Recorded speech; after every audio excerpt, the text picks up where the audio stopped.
সিঁদুরটা দিয়েছ তুমি, ব্যাস ওইখানে সব লেনদেন, কেনা বেচা, দেওয়া নেওয়া শেষ, তাই তো?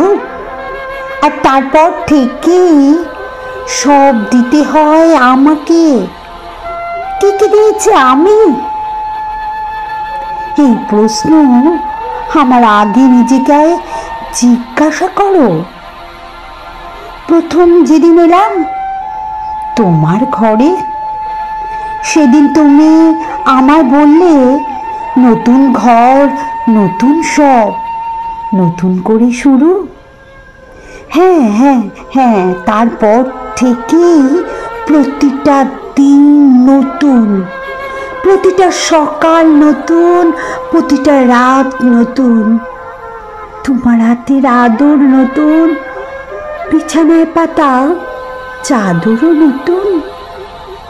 কিন্তু পুরনো প্রিয় জিনিসগুলো ছেড়ে এসেছি আমি। জানতে চাওনি সেদিন যে কি কি ছেড়ে এলাম আমি? আমি বলি, কি কি ছেড়েছি আমি?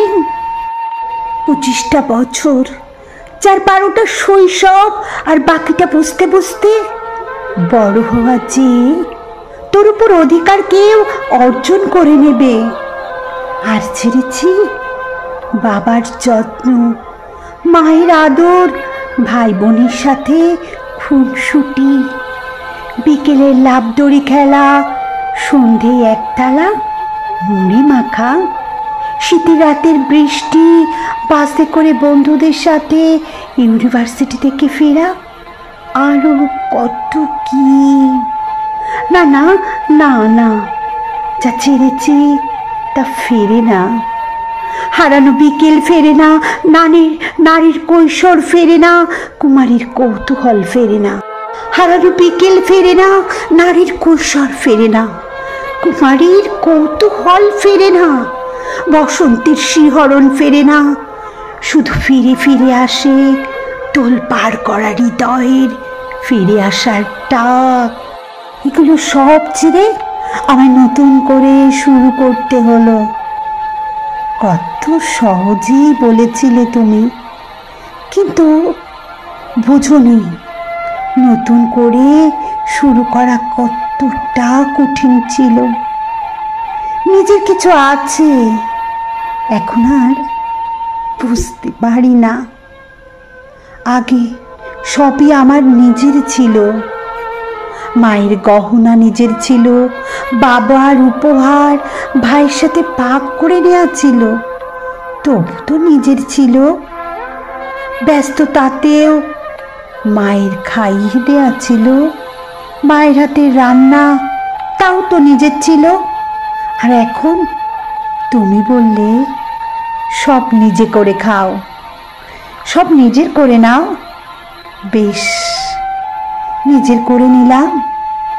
তোমার মাকে মা বলে নিজের করে নিলাম, তোমার ঘরকে আপন করে নিজের করে নিলাম, তোমার নামের পদবিখানা নিজের করে নিলাম, রাত দুপুরের সব আবদার নিজের করে নিলাম, তোমার ছেলের সব বায়না নিজের করে নিলাম।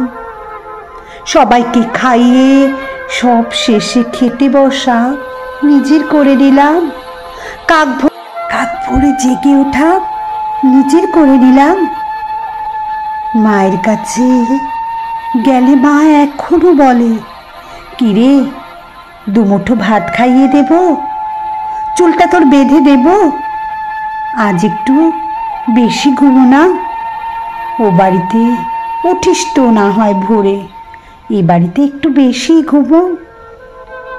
ভাবি, ও বাড়িটা সত্যি কি আমার মা?